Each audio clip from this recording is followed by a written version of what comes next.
Babina Sali pour Mungani, Tanga Masolo, boucle. Viva, IDPS viva. Fachibe, béton. Fachibe, béton. Domi Betana Maboko.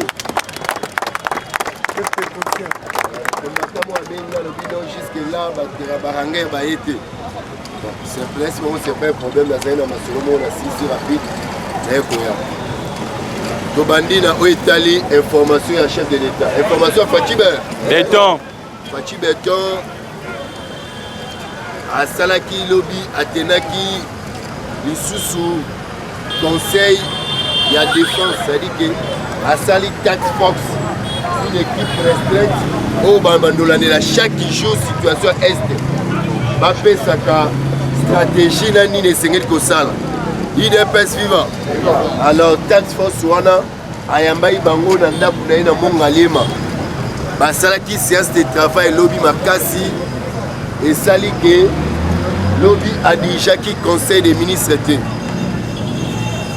La carte taxe force voilà tomoni a continué sur l'armée, tomoni ministre intérieur, tomoni ministre de la défense, tomoni premier ministre et na réunion à lobby on a fait porter parole à gouvernement à Zalaki Poye sengeli a symbole la population nini o balingi. Et le chef de l'État a créé Tax Force Wana et ont substitué dans le Conseil supérieur de défense mais bango basengeli chaque jour bazo zo information est bazo tia ba plan na mesa bazo zo décision bazo faire appliquer. Bon chef d'État a décidé ndenge zana esengeli FRDC a récupérer mabele nyonso be à pied on a délai. IDPS vivant. Vivant. Dans le bina Fachi Béton très déterminé. Parce que oui, tout le monde a bossé que semaine de kaki FRDC a perdaki Mboka Obabengi la cité de Kanyabayonga. Alors il revient qui chef d'État que ma fa ezali isengeli ko bongisa. Yango wana chef de l'État ayambaki batuane pa na ndako bavandi basolo babi esali plus de 3 heures du temps ya masolo ayeko libérer premier ministre na ba ministre bakei atikali lisusu kana basoda so tali ba image otali basoda obi oui o eza ba kongomani ba kongo man eza te lokola kabila eza so tali basoda oyebi ke o ba roi rwandais. Donc, les Congolais, les Congolais et Congolais, solo na mingi, be ba planifier belé pour la situation est.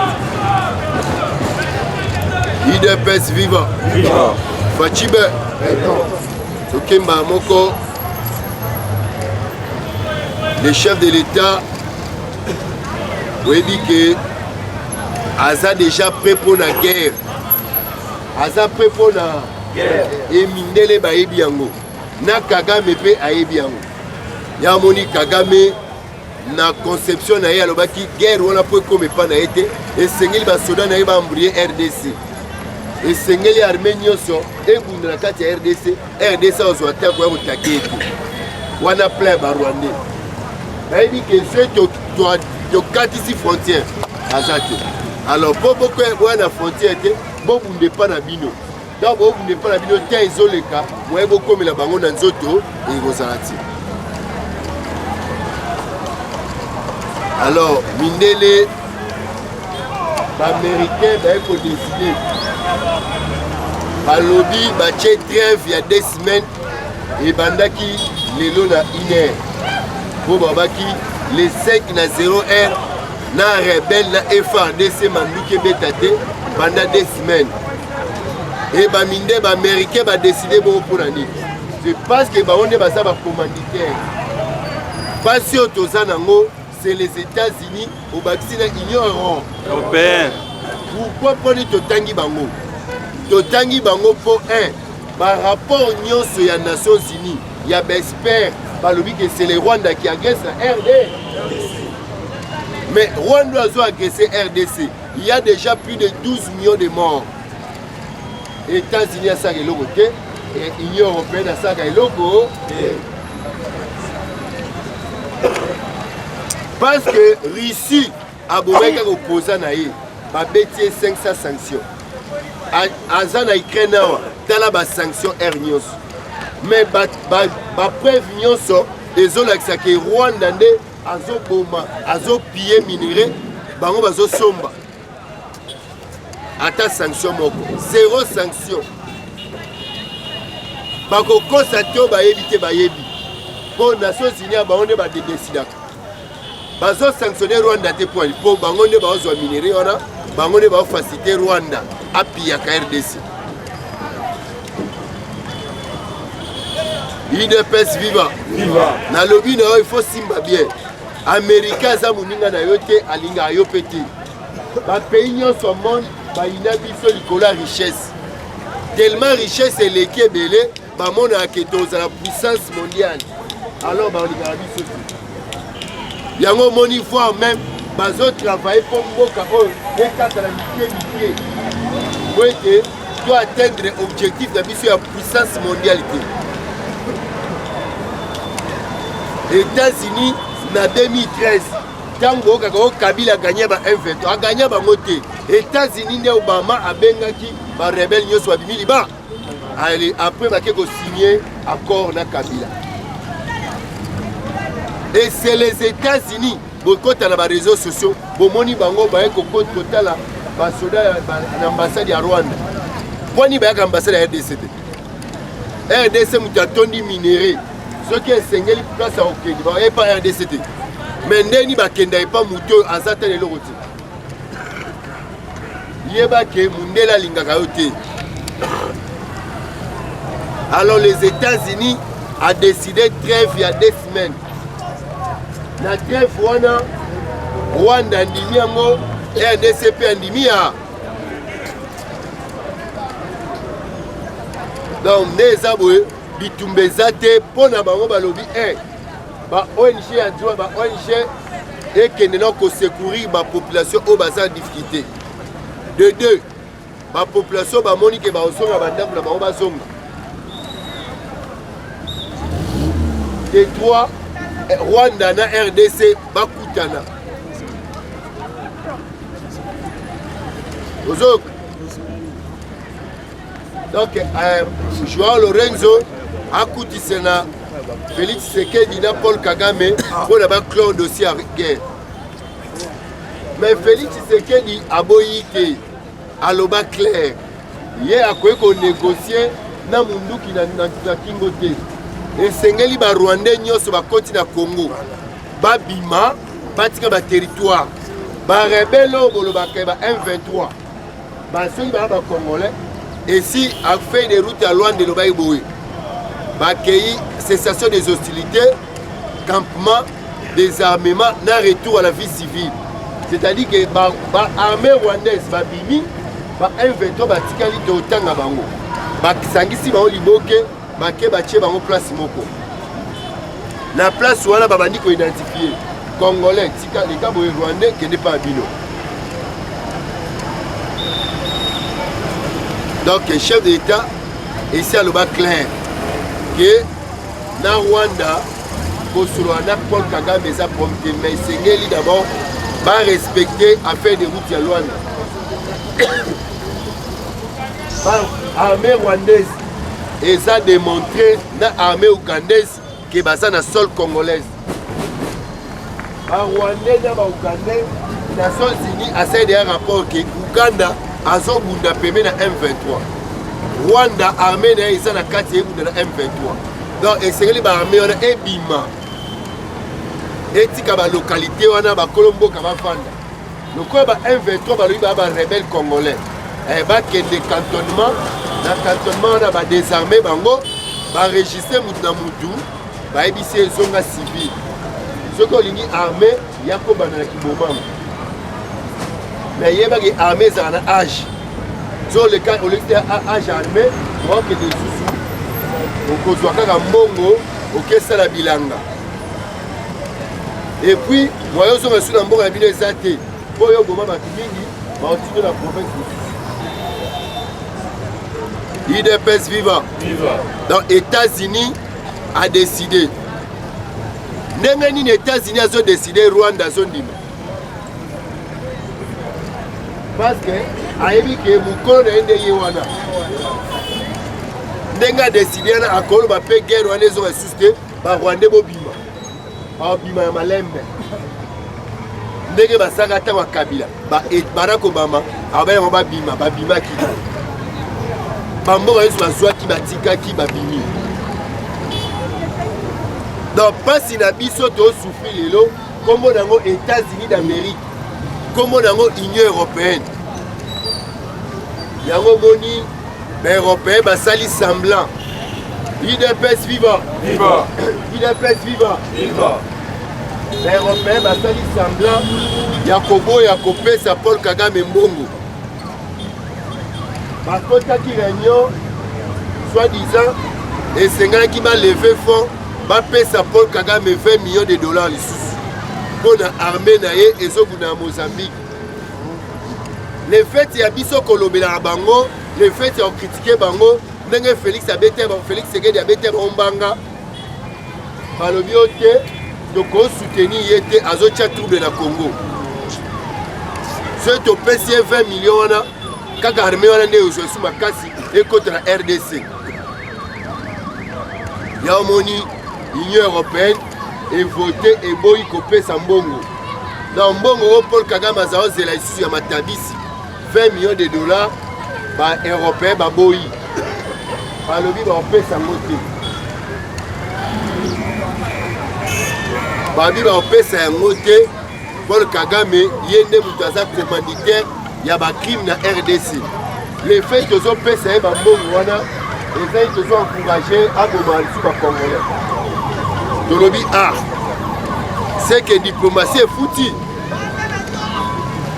parce que nous soit comment comprendre la sens wana c'est que nous sommes dans le bon sens. Aibi peke baza difficulté makasi na RDC Chine na Russie bazu avantage ebele. IDPS viva viva wana ezali ba dossier makasi oyo esimbi actualité oyo esimbi actualité ba dossier wana trêve au décédé par les États-Unis et bandaki le 5 juillet à 0h ndenge zawa so oya kobeta masasi eza neti achem États-Unis musapinali mais FARDC aza décidé yako webi ke na bosele lo moko cotisation bo dominer ngai ben tika bakisi nani bo dominer ngai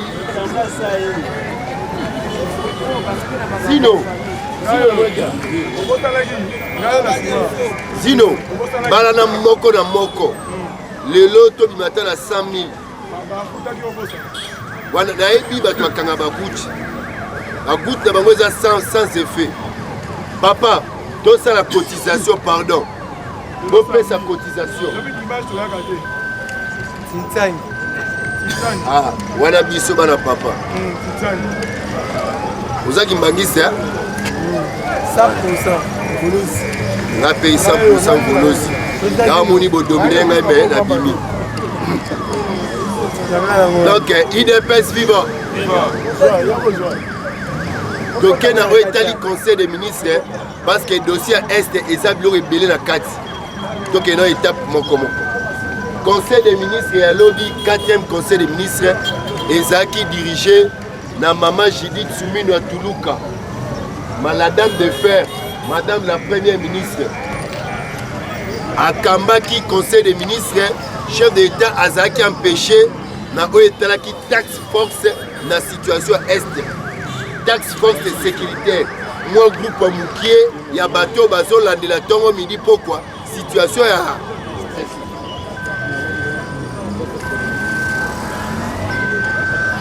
donc premier ministre alobeli ba dossier au chef d'état tingela ibango chef d'état beti seta alobi na bango boye mayele na bango nyonso nde ezana batiango na bilanga batia na biyi babimisa mbongo va renforcer bilanga. Non, non, qui vient tiens. IDPS viva. Viva. Chef d'État 5 gouvernement, bango nyonso baya sima ministre agriculture, ba pesa ba moyen pour asalisa bilanga ebele Congo mobimba pour être lobby congolais sur nzalate. Ba financer ba projet etali bilanga. Ba ONG baza capacité au sa bilanga. Ba pesa ba moyen. Oyo sengeli ba semence ba pesa de façon que congolais azonga na bilanga. Et de deux, après si instruction claire na etali salaire ya ba fonctionnaire, salaire ya ba o ba enseignant, o ba nani alobi mbongo to bakisela bango eza sous impact té, eza sous la force té, pouvoir d'achat ici. Et sengeli ba bakisela bango mbongo. Basa la plan moko ya ko bakisela ba fonctionnaire mbongo parce que mbongo bazozwa lelo ezokoka kobikisa bango te du 1er au 30. IDPS viva. Viva. Non, ba fonctionnaire Mikolo Zoya bozozwa donc mbongo ba fonctionnaire ezobakama lisusu. Ce bo combien de temps ba 1 million et au sala biso bien de que papo ya soka Lyon. IDPS viva. Viva. Et puis chef de l'État na proposition ya vice-premier ministre ya o etali fonction publique asengi que moyen bongo o ezali gouvernement asunga ye na musanzi na mbula oyo abimisa 12 000 retraités ndenge babimé na 2022 na 2024 abimisa pe lisusu 12 000 retraités bakende et vous permettre na budget 2025 à planifier les sous de façon que durant 2028 bato ebele o baza na âge à retraite bakende pona je m'excuse administration et réquité ba chaîne bato bazaki ba NI bakota pona baye pa kosalela l'état musala tolobaki na conseil de ministre elekaki ba ajournaki décision oyo ya misala na l'état esukaka vendredi ba otalango na août l'état moi nungu ezali ba travailler à l'état ba misala okende chaque jour soko tie samedi na ndako bato nyongo dimanche moi qui exposé ba balingi basara ti samedi oso akei ti samedi akozwa espace bao bazala ba 3 femmes abimi ake musala aleki makambo na ye. IDPS viva. Viva. Toye koyebisa biso lisusu ake o babengi FMI Fonds monétaire international oite kopesa biso félicitations pour doit atteindre 6e revue. 6e revue ngo bani pour côté un programme moko auto côté qui a facilité ya crédit projet wana ezaki programme wana ezaki ya 1,5 milliard de dollars pas de fisa biso mais ce bozo landa ba procédure otambola kitoko et salamaki to komi na suka na yango banda Congo exadera na FMI na 1963. C'est pour la première fois que réussir Révi Moko. Betela nous fati beto maboko. l'IDPS vivant. Viva. Oko kabato fati azosa elote. C'est un incompétent. Mais na lobi na yo kobanda Congo ezala Congo. Na 1963 neto aderaki na FMI. Ba programme nyonso to banda esuka na nzela. Kengo wa dondo. Parce que le premier ministre aleka mingi na miso batu. C'est Kengo wa dondo. Kengo wa dondo ba benga e bon élève ya Fonds monétaire international. Mais akoka koleka 3 révité. Expert voleur Matata Ponyo. Soit-disant meilleur premier ministre. Azala ministre de finance ti asuka premier ministre. Na deuxième revue Banque mondiale na FMI bakei. Bakei banda 2013 baye kozonga na 2019 tangu Fachi Beton ye moko akekuna azui ministre ya finance sele ya la guli bake na ye alobi na bango boyo ba o gouvernement miyibi esi ekei ngai nde na ye kosangaje mpo na RDC nayebisi bino boza décide yango oyo banda 1960 c'est pour la première fois doit atteindre 6e revue ya programme ya FMI c'est-à-dire que baliboso to si sa programme moko na FMI etangu tosilisi yango bapesi biso 242 millions de dollars pour la mbongo etikalaki ya suka sur les 1,5 milliard. Betela Fachi Beton maboko espoir munene bobozo beta maboko betela Fachi maboko betela mwana mama Marthe maboko betela mwana Etienne Tshisekedi maboko paix à son âme.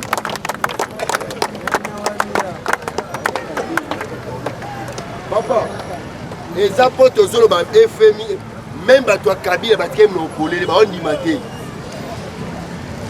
FMI na Banque mondiale babima mboko bakenda likolo moyibi ya matata pole parce que Muzitu il avait pu atteindre les points d'achèvement, c'est-à-dire que FMI a kotala ke ba pays nyonso eza banyongo apesi bango procédure mokosi ko atteindre yango a effacer dette ndenge moni FMI a effacé dette na biso parce que c'est un pays pauvre très endetté. IDPS viva mais les lots na cadre ya programme Félix Tshisekedi a réussi quand aux autres côtés dans le programme il y a 2 à 5 millions de dollars 5 milliards de dollars na lobi na yo ba défi aka mutu aza na capacité ya kozongisa ozoka ba congolais oh Kabila tika nyongo te Félix atiki nyongo Kabila nane nga défi afuta na te na lobi na yo ba pays nyonso yo zomona o eza développé batonga yango na mbongo ya kodefa soit ya ba privé soit ya ba institution ndenge nini États-Unis eza nyongo Chine États-Unis aza na nyongo Chine mbongo ebele mais bazo ba donc États-Unis pe aza pays puissance éco yo moni Sénégal atongi baraya ba train ache ba train nyonso mbongo kodefa mais yo lingi Félix a defa te Kabila train nyongo te Félix a compte nyongo 10 milliards est-ce que réserve autoza nango kitana biso toza nango eza 10 milliards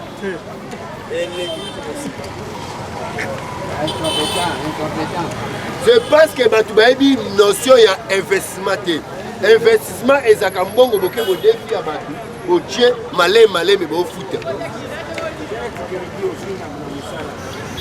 papa na lobi na yo congolais toza na problème moko nous avons beaucoup de diplômés mais peu d'intérêt bato ya mayele baza esute na mboka ozo parvenir kolobaka yo nyongo ya mboka ekomi 10 milliards Kabila atika ye nyongo te mais Kabila atika ye nyongo te azalaki na crédibilité ata moko te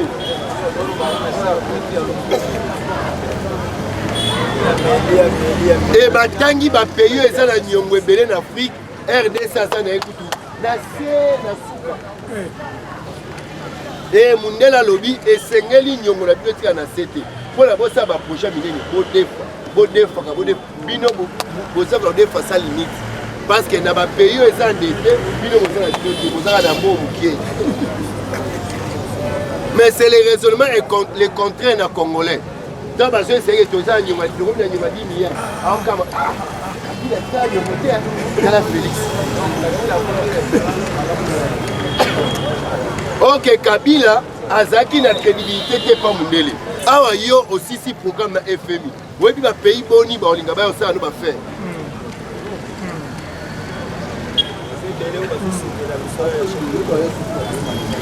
IDPS viva na lobi na yo bamboka nyonso ozosepela nango batongi bambongo bamboka wana na kodefa babenga yango bagrand investissement IDPS viva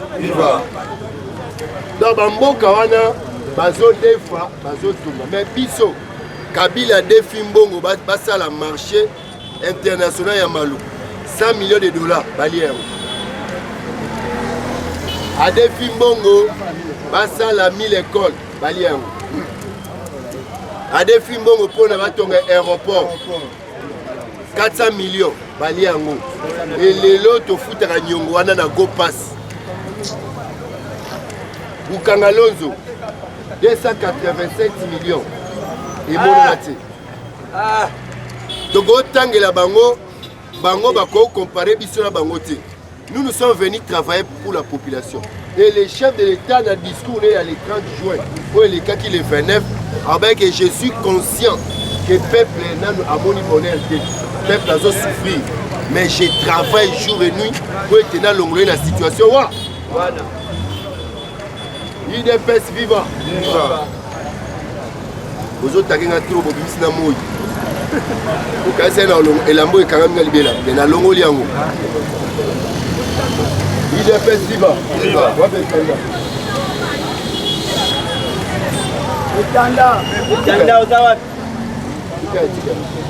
IDPS viva. C'est-à-dire que l'élo, on a tout tonga ba chemin de fer. Nous avons besoin. Nous sommes pas na biso, to défait pas mondele. To défait pas milliardaire moko, to sai na ye partenariat public privé. Yango moni ba chinois ba yakata ngwa Kabila, ba bobi Kabila. Ba bani ko piller, il fallait IGFA pour équilibrer contrat wana. Et biso kanse ba bobi mboka, nous avons ndé ba sali plan na Joseph Kabila. Mbongo kenda place mo ba kendo kabula ensemble. IDPS viva. Viva. IDPS viva. Viva. Fachibe. Yango wana lelo oyo FMI a festé biso. Représentant nango a monsieur Gabriel Léos ayaki komona ministre de finance Doudou Fouamba bina félicitations. To sali ba programme na bino ebele ata moko te simba. Mais pour la première fois programme oyo simbi yango tolobi na bino deuxième programme bosenga o bolingi basi amata 20 milliards toza biso la capacité de résolution sango mboka ya climat ndega toza bazamba egozo sa nyoso sans côté toucher minéraux yango uzomona mundele azobanga komona développement ya RDC na sous Fachi Beton. Fachi Beton azokokisa maloba oyo Etienne Tshisekedi yebisaki Louis Michel au côté la développement komona mu lelo oyo Fachi azui 7 milliards na maboko ya chinois achango na nzela. Papa nalobi na yo 7 milliards de dollars ache na nzela. Mbanzangu Nkamba. 263 km. Banyata o makadam. Nzela ya kala badame kanga babongisi. Mais nzela o papa Simo Kimbangu atambola kama makolo. Ne yango nde bazo sala. Nazai kuna na moni adi construit akomi da musika. Financement nango ezwami. Nzela ya Kouta Uvira Kamanyola Tibukavu. Oyo ezao tinda biso tokota ya Rwanda. Rwanda lié en bon péage. Félix Tshisekedi a sali yango. Et combien na soupe. Balobi otali ba caniveau de deux côtés, otali nzela, babi batabuka babi o azande sauveur. Et kokisi maloba oyo Vital Kamerhe aibisa bandeko na na place de l'indépendance na Bukavu que Félix Tshisekedi azali don o nzamba tindeli bi. Nalobi na o banda Uvira. Oleki Kamanyolo yeti Bukavu. Bezala kuna démarrer bis ou wekozwa nzela oyo ezobanda Mbushimai ti okende Katanga basala yango. Avant-hier ministre akende ko lancer ba travaux ya Kananga Kalamba Mbushi 230 km 300 millions de dollars et vendu. Badmise ba de 42 millions. Ba trafiquants ba kasayen ba somba biloko basombi na Luanda na port to euti poto kiti na port à Luanda lobito baye na mona mituka ekoti Kasai pona kolongola vie chère ya biloko na Kasai oyo kozwa babandi plisusu oyo babenga Safrimex oyo asali kikwiti à part 51 km ya Mbushimai bapesi ye abandi nzela ya Mbushimai Kananga na kaka la lankita abandi bakanivo ya Gaya ye na marché wana po eza 180 km bapesi ye 30 km ekozala na kati wana uzu moins 4 entreprises bazosala baosala ti bakangisi donc olongwe kana Mbushimai oyekana e na nzela na so mwe na balusi na change makani okotika na mambusho ki Angola ozala Mbushimai oke Katanga et à partir à wana déjà pour okuta na mboka moko wana batete la obaluki oke Maniema.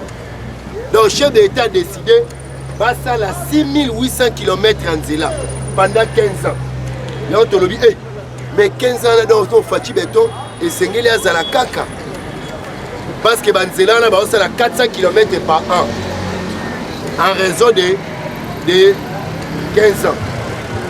Donc comprendre qu'il faut changer la constitution. Fachi Beto continue. Nous quitter et encore Matomona et Laurent Désiré à Koufi, même au Babenga service national, Joseph Kabila Bois qui a liba. Au père Kembo Mouane au Kenepamba et Sengeli Fachi Beto Sanini. Azala. Dans la Nibisona Bino Awa, 63 km et Mboudi, Zibadara. Yo muto négligera bateau bazara na kati kuna yeba ke baozo makadam ya 4 bandes donc o babenga autoroute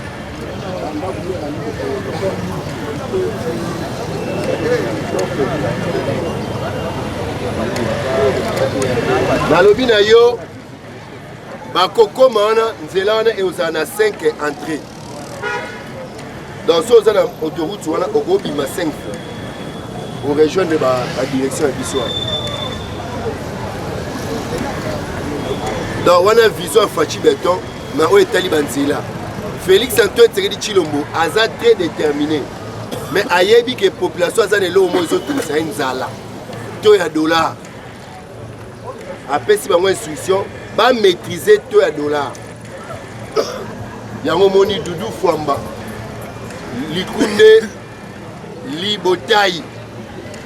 À ça qui réunion et conjoncture économique bazo analyser ndenge nini ba osala ba stratégie pour na ba kitisa dollar ngana linga dollar eza na 14 ceux qui boyi website bo kiti dollar il faut eza na 14 eza na 1400 140 100 dollars.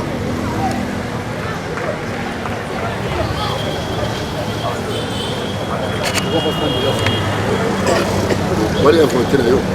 Soué na yo ngaya nga 14. Yo munda nga la ligne 4400. IDPS viva. Donc na dossier est dossier à est. Dossier à est. Eza dossier oyo situation na ezo interpeller biso nyonso ba congolais. Et sengeli to baboui. Bitumba Est eza Félix Tshisekedi te. Ezali yangana yo contre Mindele, contre bateau baolinga mboke katana. Alors discours wa bitumba wana ezosenga biso unité. Tozala uni autour ya chef de l'État. Tozala uni na sima ba FRDC. To dénoncer ba plan nyonso ya mabe. Ba planification nyonso na ba trahison nyonso o ezosama contre mboka. Et ma pinga na biso soko oza na papa ya za soda noko yebisa bango clair que esengeli baza na bolingo mboka l'amour du pays et des Congolais. Jamais que babo préféré ba trahisaka mboka nde bazo sala wana.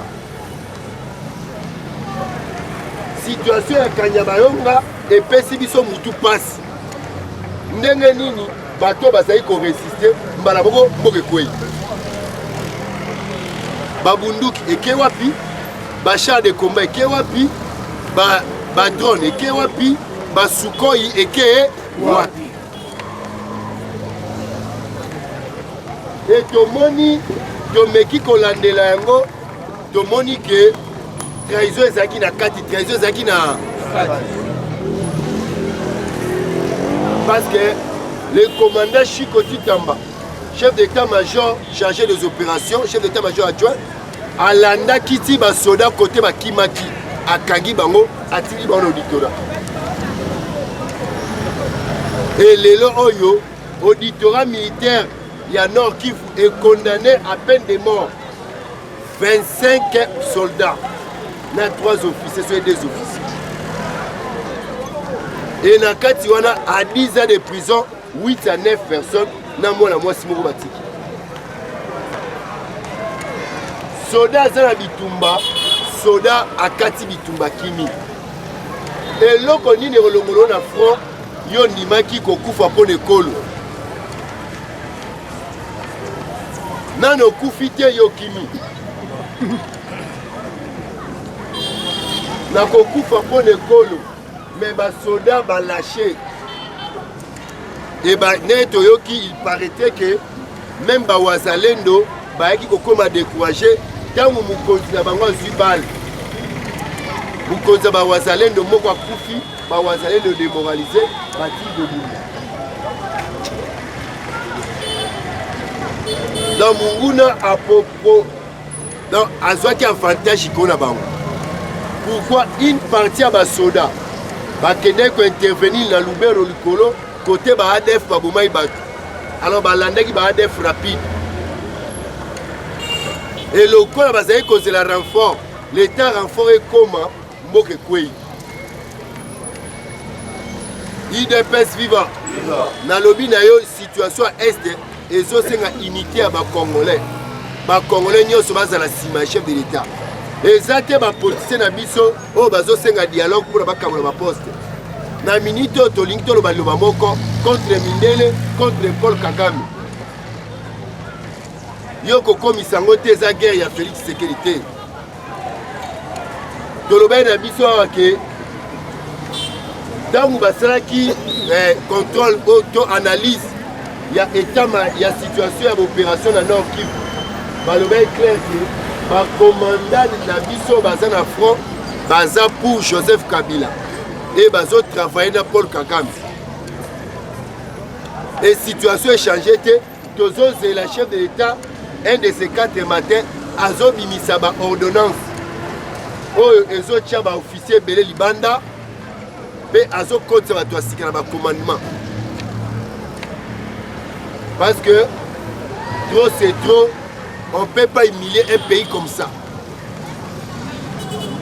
Pays où ils ont des jeunes, où ils sont braves et courageux, déterminés aussi dans le Rwanda.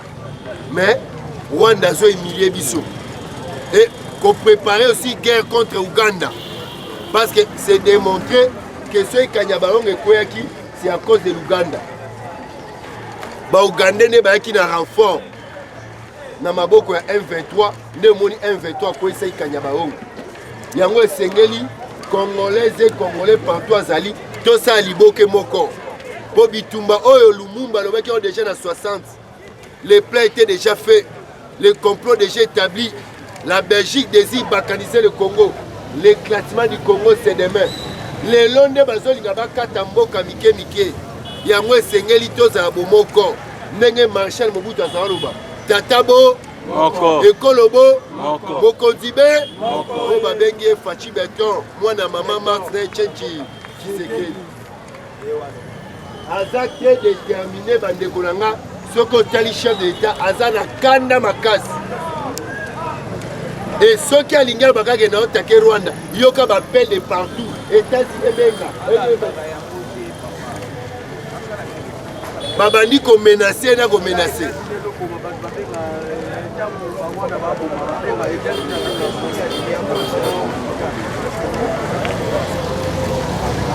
Basoda o babangaki bitumba bakangaki bango baza condamné à mort.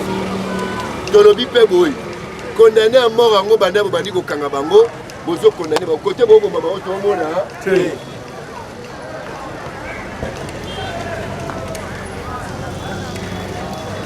ba Congolais Congolais moko apanzaki sango ndenge za awa Nations Unies Conseil de sécurité ezongisi epekisi toso banduki oyo boso banduki te bazongisi sanction wana tolobai na biso boye ezalaki nde na esika nyonso wana eza bongo te ndeko wana congolaise akomprenaki français na malamu te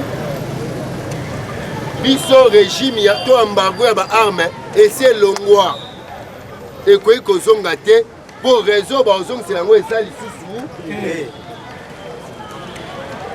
moyen bapekisa RDC kosomba banduki eza te. Nations Unies a reporté basanction oyo apesaki na 2023 na ba M23 ba Wilingoma ba Bisimwa bato ebele oyo babomi na este na bapolitisien misusu oyo bazalaki sanctionné na 2023 yango alobaki basanction wana na pousse yango lisu 2025 apousse en point nini mpo ye esengeli atala soki bato wana batiki babilo bazosala to batiki te mais aotika yango te mpo Wilingoma aza kaka na bashe wana ya ko M23 Berta Bisimwa baza kaka na babilo ya M23 bazotika te donc bango moye bolobaka sanction ekolongwa eza te mais oyo nyonso apanza esango ke RDC bapekisi posoko banduki eza te wana esi elongwa deya kala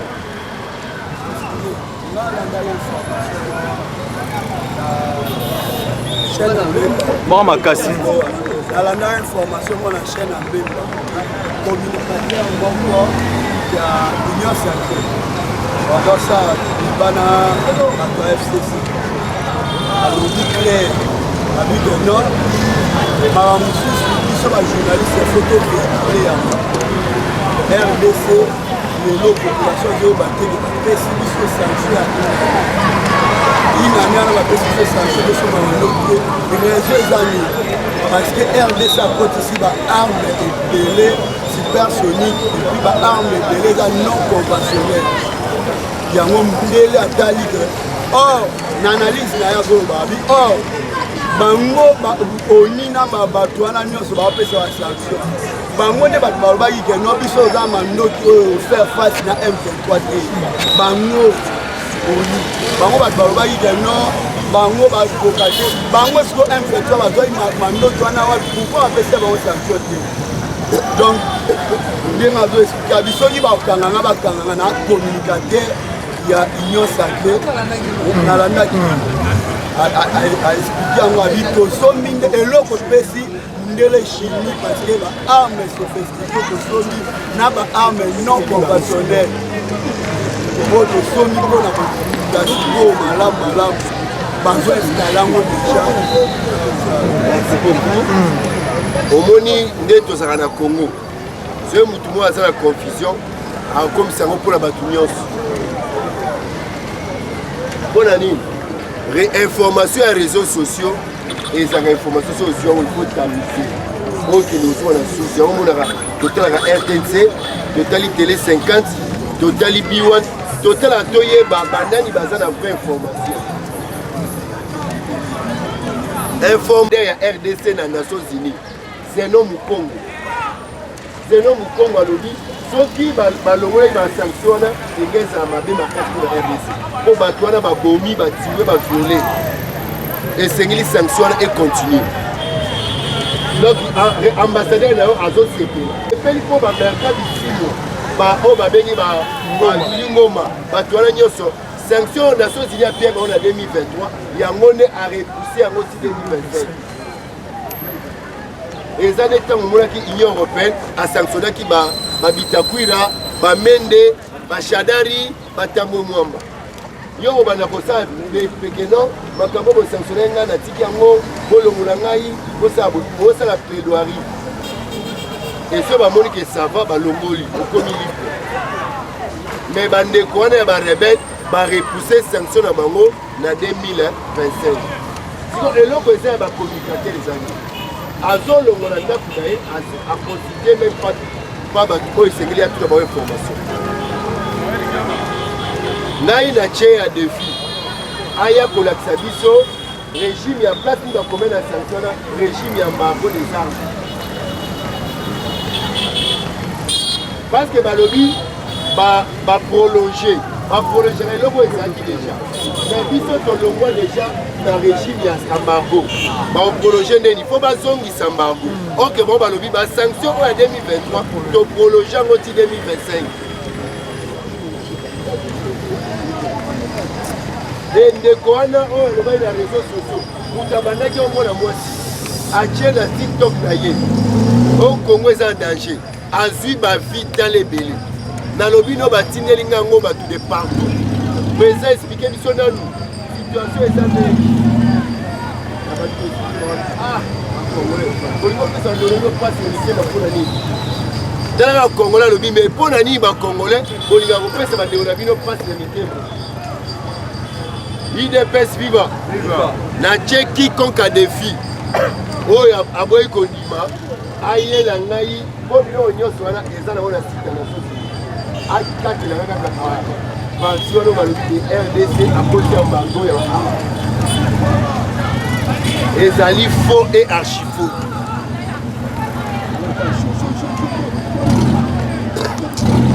alors esengeli ntango super information osaka analyse biso tolongwa deya na mbango baarme kala baarme na biso toosomba arme non conventionnel nana oteleloko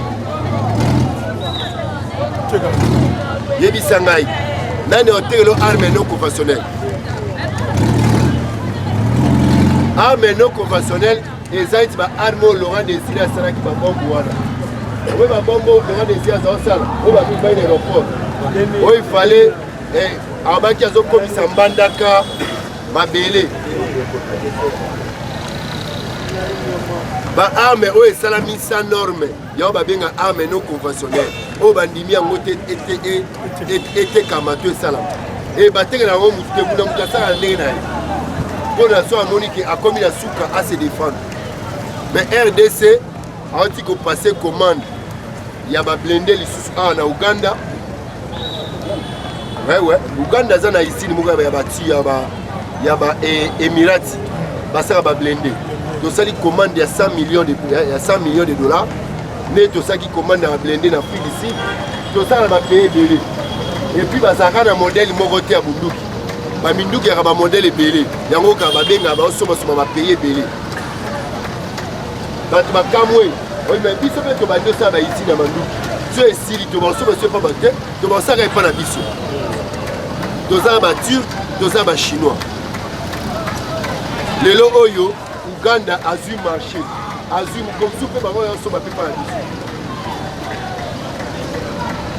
IDPS vivant IDPS vivant Fachibe beteno Fachibe to maboko na sati donc tokokai komitumisa bongo te esalenga mpasi tellement nazoi te yakoya kosuwa na bino te mpona éclairci bino jamais bazongisa biso su na mbango ya manduki te esi tobima kuna tozonga lisusu te e bayebi niveau bacongolais bayina mindele olembisi ete yango obocha donc mundele ayebi ke so na meki koloba kaka ke ambargo ezoki na RDC baotumba biloko na bango mundele azovanda na biso na kebakeba ayebi ke esi bakoti biso idéologie tokoki kolinga bango lisusu jamais IDPS vivant soki bameki kozongisa embargo wana États-Unis ambassade ekozika France ambassade ekozika Angleterre ambassade ekozika e bapays oyo edesidaka bakoki komeka ngo te ata na ndoto bameka Conseil de sécurité tu as pris ta décision en c'est parce que bacongolais bazwaka baraisonnement ya mutu so na réseaux sociaux mutu wana raisonner lokola zoba ale bacongolais bakili namoni différence ya biso na bango na IDPS biso tokendaka na information na critique tozocritique information mpona tozwa la vraie informe Non, il y a un mois, éviter, je vais vous avoir mituna. Je vais mituna exacte. Vous pouvez se rendre là, téléphone. Mituna ezali. Là, si on le dit que FMI a fait ça. Là, Makassi. On le dit que pour le développement, tu as un pays qui s'est développé. Mais ils ont $14 na 14. Un système mini ou mécanisme mini négocial que dollar est comme na 14. Pendant que biso toujours produit. Merci beaucoup. Biso toujours produit. Parce que quand on produit et que biso toujours te libanda devise ezoko. Na moment où on a dollar et kokika mais biso toujours produit. Il y a un mécanisme qui est dollar ou na 14. L'IDPS vivant. L'IDPS vivant. Lorsque vous avez financé investissement, vous avez un circuit économique et fonctionne bien. Vous avez mis ça là. Vous avez mis ça là. L'économie a fonctionné normalement. Mais si on peut stabiliser le dollar, le chef d'État va parce que ceux qui produit dollar et qu'on vend dans la banque centrale et vend qui. Donc, on a sous le problème, il y a un dollar. Il y a un dollar. À quel somme de dollars pour américain, il y a un dollar à la moitié de la banque. On a fait fonctionner dans ma camoulaï. Maintenant, il y a un biloko. Oh, bah, quelqu'un a franc congolais, on a besoin de dollars. À tel dollar, il y a un sombre biloko. Et si le comité wana bazo réfléchit, ngai na lobi soué na ngana linga dollar et mais bango se basuki na 20. Wana c'est ce problème ngati.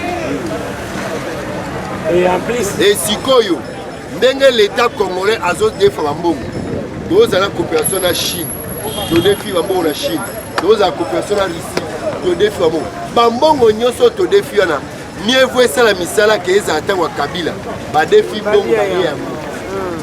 Donc l'état zo futa nyongo a bénéficier le route.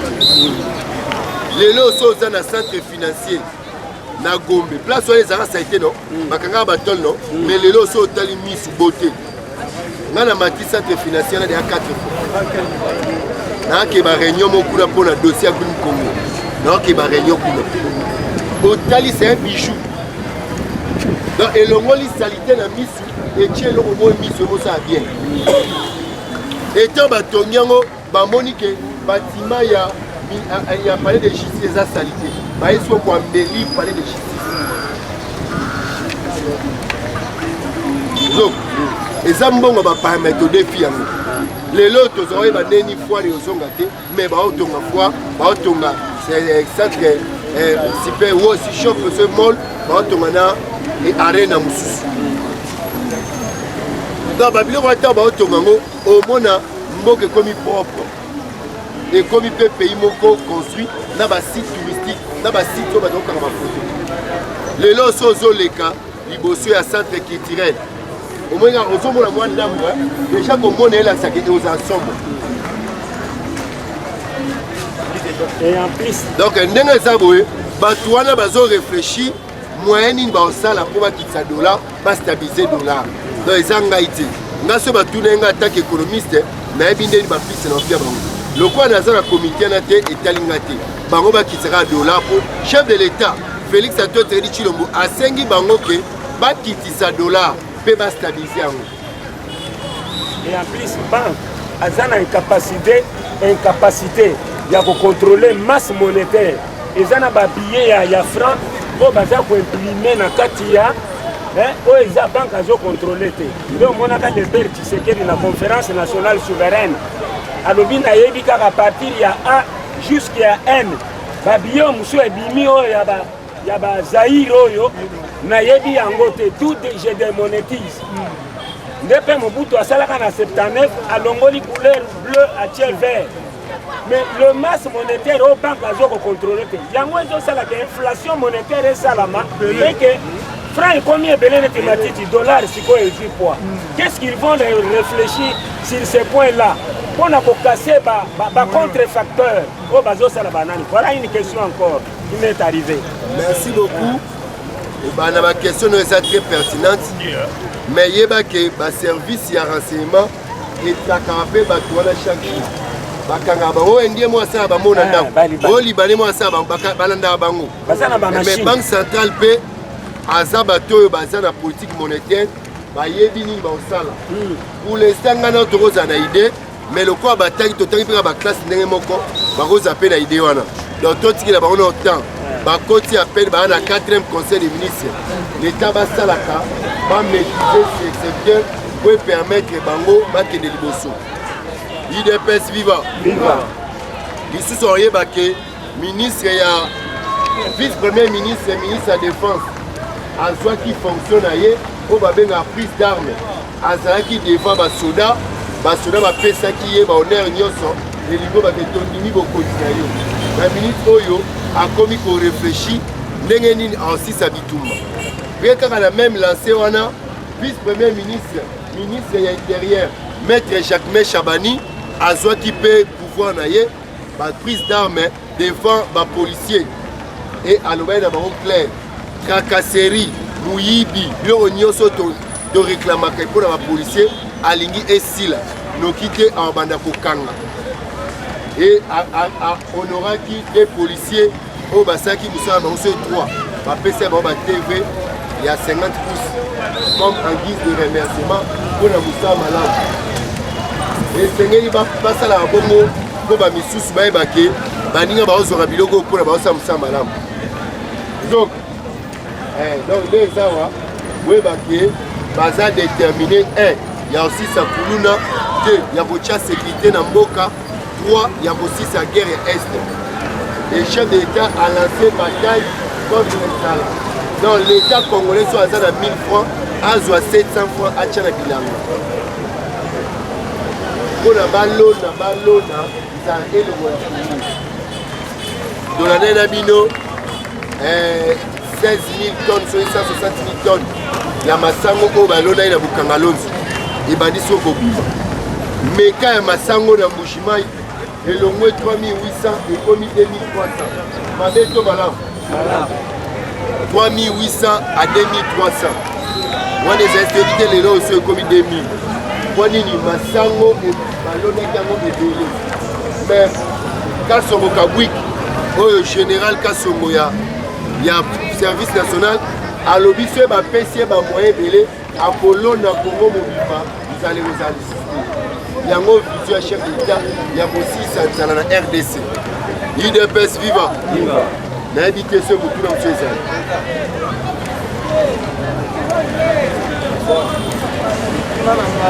napenza mutuna te eza kaka makasi napenza mutuna te na eza réflexion omoni mbongo etimi awa à l'époque ya matata mponde mpona kokangala eloko sokoka bakanga esi parceke mbongo wana ebima esala mosala te actuellement tozoyoka président de la république aza na baboni idée ke non tozosala bilanga toyebi ke mbongo ekoki eske ntango mbongo wana ekoki bakolandela yango po tomoni François Kozota awa akoti makala kaka mpona mbongo ebimi me esali mosala epuis tozosenga mbongo soko ebimi balandela yango suivi ezala soki esali mosala te bakangi motu wana akoti makala asambi afuti bamande toboyi clientélisme ezala na pareil judiciaire po baji basala mosala te eloko ya mibale nga na kosenga président de la république eza te ndenge toza na service national na kanya makasi badecentralize yango ekoma dans chaque province de la république démocratique et puis baoyo bazosala misala ifo balandelaka bango ke bafutama bien ou pas oso moto ozofutama bien te ndenge ya kosala mosala wana donc ifo ntango mbongo ebima babandi kolandela yango soki kosala mosala mokomaka eza te ke après 3 mois 4 mois o motu wana ayibi lisusu boluka ye bokomi koluka ye na moi na torche non suivi na sanction nde kosala emboke eloko asuka mpona bajuge na baavocat il faut ministère ya justice ecréer inspection ya contrôle mpona bajuge parce que c'est la justice qui élève la nation. Voilà. Aussi longtemps que bajuge na baavocat baza contrôle te bazosala bamarché na bango moko ekotomba mandela. Merci merci beaucoup. wana ezalaki basuggestion na ye eza baquestion te eza mama adressé na chef de l'état UDPS viva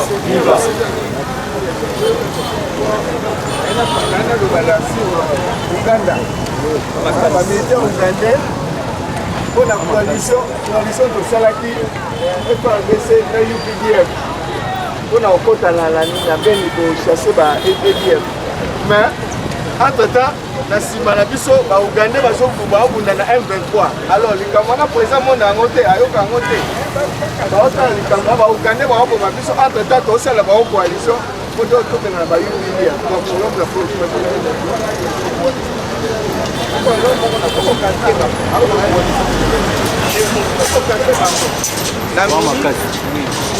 na minute oyo tomoni président apesi biso UDPS ministère ya dépense mosala ya dépense sikoyo na minute oyo mpo na nga nasengi bakotisa bajeune gens ndenge bazokota na armée wana au niveau ya baofficier militaire bagénéraux il faut korevoir kolongola bango kokotisa bato ya sika parce que la plupart balati babombo ya bakongolais mais baza bakongolais te yango trahison ezokota il faut kolongola bango koidentifie bavrai congolais et puis bazala bajeune bango baza na sens ya patriotisme eza te ke kaka meme bato wana bazosalela kabila mais kaka bato wana baza kaka na armée ti lelo sikoyo ntango trahison ezoya kuna omona bokangi bainocent otie bango na kasho okondane bango c'est bien mais bavrai commanditaire bavandi epa baofficier bavrai commanditaire ce sont des généraux des étrangers otala bango baza baétranger baba bakongolais te nasengi na chef de l'état baidentifie bato wana balongola bango batia bato ya sika merci UDPS viva okomi na suka ndeko wana atuna ye question babio nyonso pourquoi tomi na suka totala ngo leo merci komona